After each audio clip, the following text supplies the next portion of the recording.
and what it means. It's basically exactly what it is. Hokianga is the returning place. So when Kupe left, he named it Hokianga, the place where people would come back to. And that's exactly what happened, Rahiri being one of them, and all generations after that came back into Hokianga. For Maori,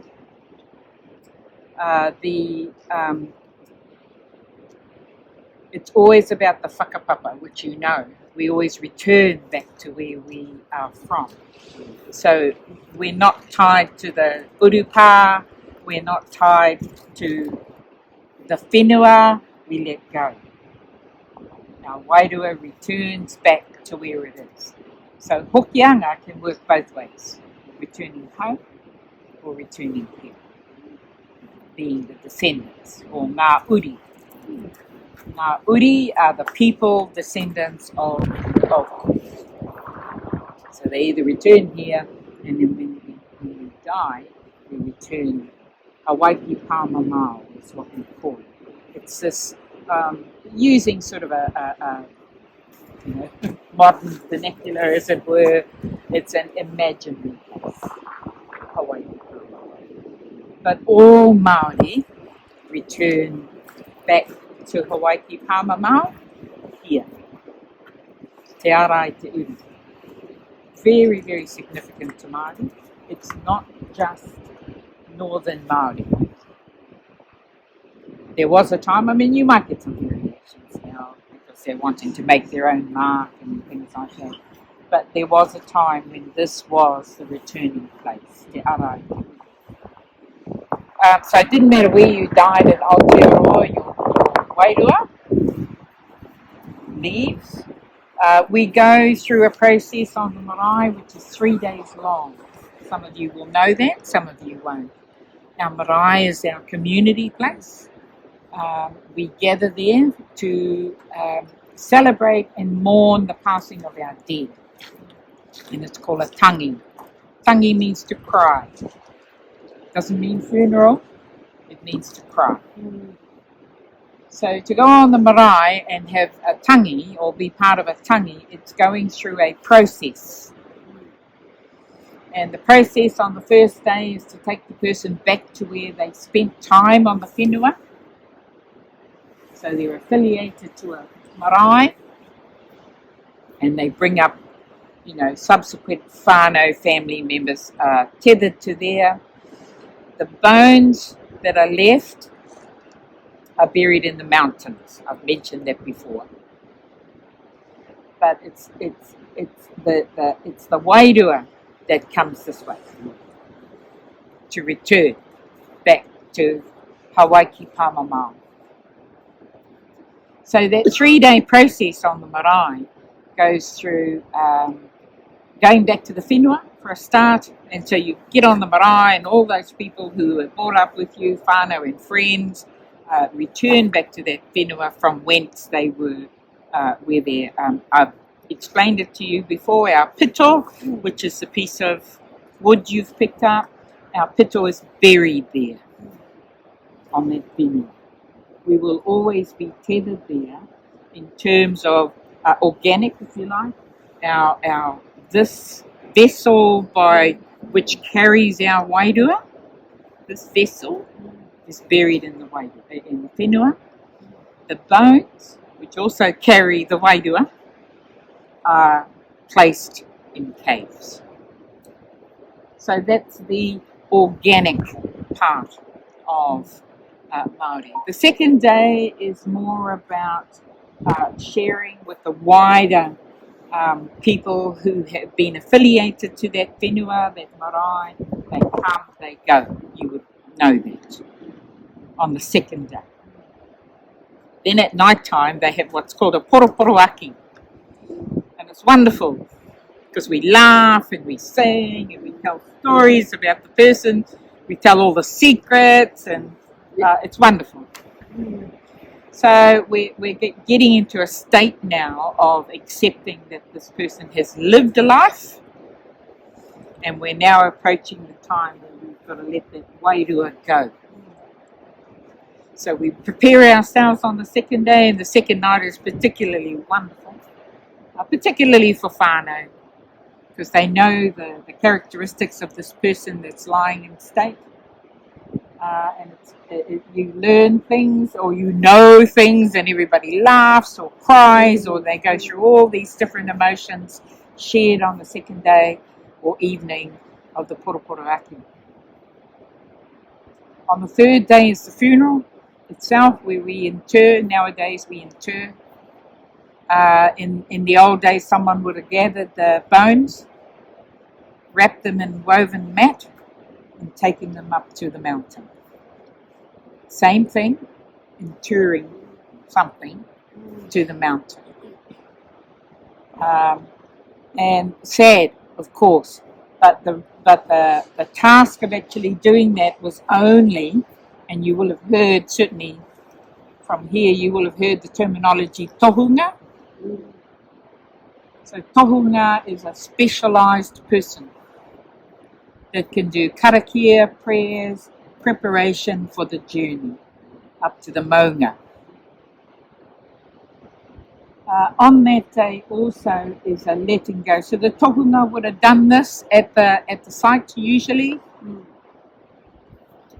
would have interred, walked away, and then released the wairua to go.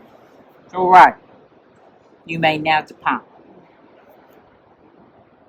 Now, it doesn't matter where you are in Aotearoa, that wairua comes via here. Te Aotearoa.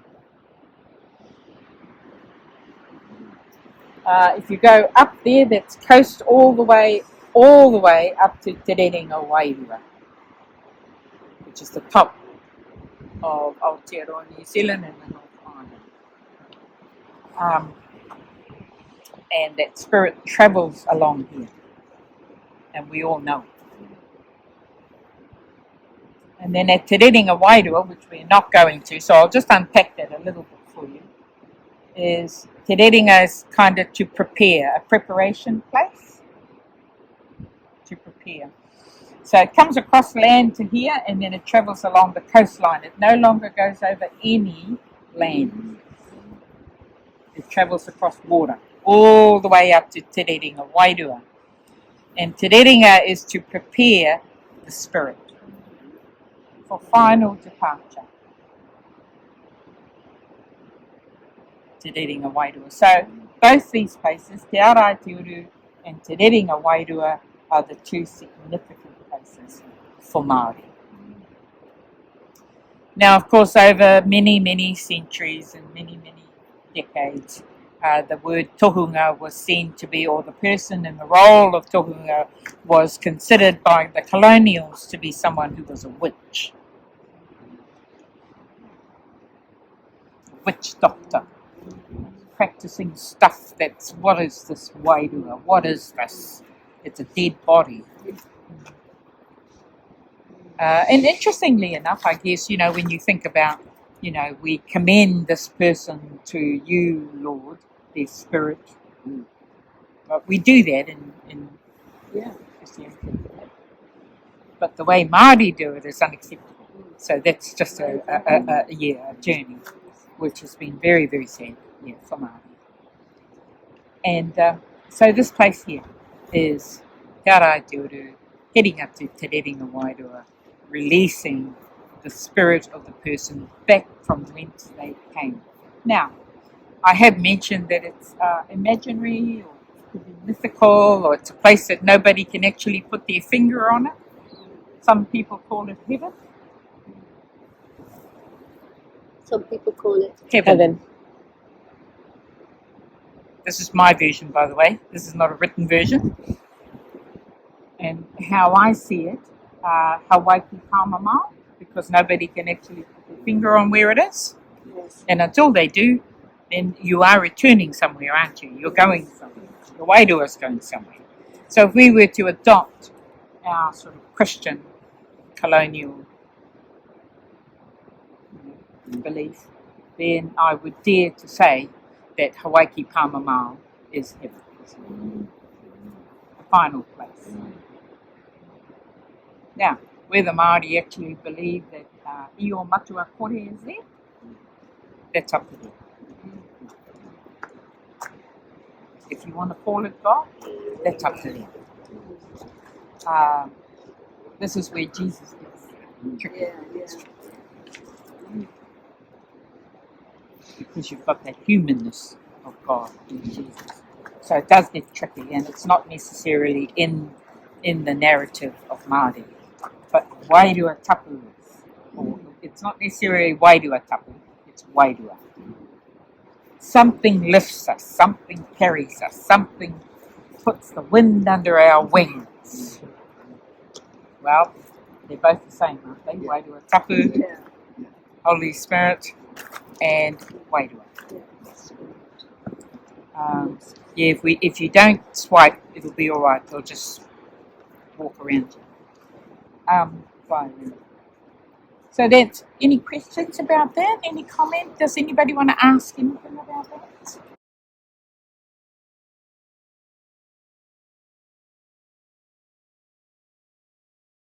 What happens? I can in myself. Yes. It's when someone forces me to take one side that I have difficulty.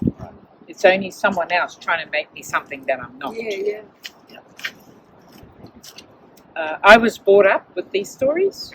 I know these stories. My grandmother would have told these stories, but she lived just on the other side of the hill. And that's what we know.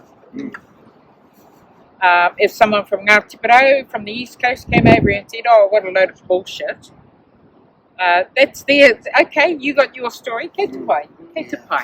I don't force my story on them, but they can't take this away from me. Sure. I can, however, marry, as I've just done, with wairua tapu and wairua. Now, that could be blasphemy, that could be heresy, that could be all that stuff, but I will not move away from it because of a colonial view of what io matua kore is, what te rangi is. I won't move away from it. It's innate in me, and I can't make it go away because I have blood in my veins. So, it's a special place for me. I've always known about it all my life, that this is where the spirit goes. So when we do mourn, the current way in which we do tangi was not the way we did it. No. So now we walk this body. Everybody walks this body over there. It never happened before. It ended on the marae. And the tohunga took the koi, it's called koi, which is the bones, which had been, by the way, a body is hung in a tree. In a pūriri tree. That's what's significant about pūriri. When the person died, they were hung in the tree until the flesh fell off, and then the bones were gathered, wrapped in a mat, and taken away. So everything as it is now, in terms of tangi and funeral, is not Māori. But we've had to adapt, because we're not allowed to do that anymore. And in fact, they brought all the bones down from the mountain and buried them in urupa, which pains me. But, it is what it is. So, te ara I te uru.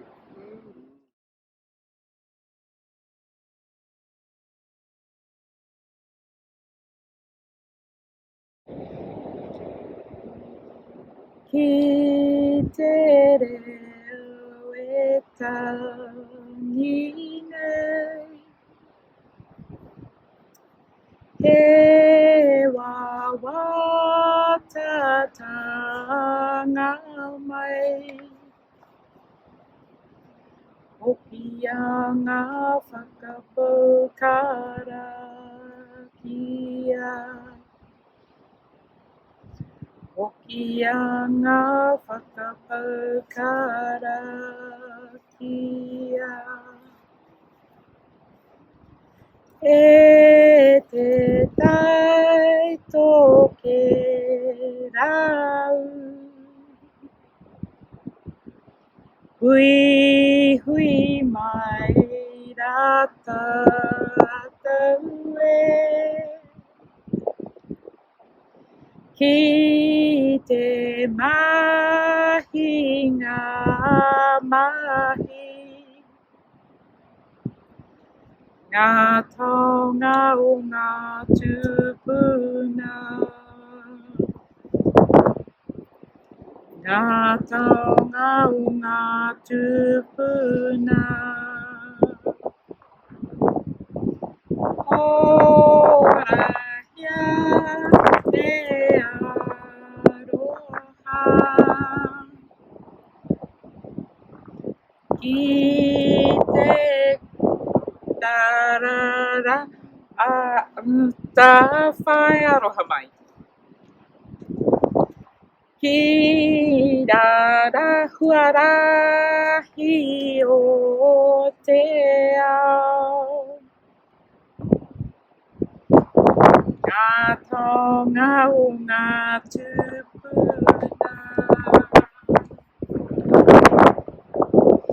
That is only a northern lament. It's only the northern people that sing. Whakarongo ake au means listen to me, hear me, hear me. Ki te reo e tangi nei for my sad words that I chant today. Hokianga whakapau e karakia, Hokianga returning place, the place of karakia, prayers and chants and laments. I te tai tokerau and all from the north. Friends gathered here today to do the work that our ancestors have left us to do. I te mahi, ngā mahi. Keep on working. Ngā taonga, ngā tupuna, the treasures of our ancestors. Ora here te aroha is to scatter. Te aroha. Scatter the love. And continue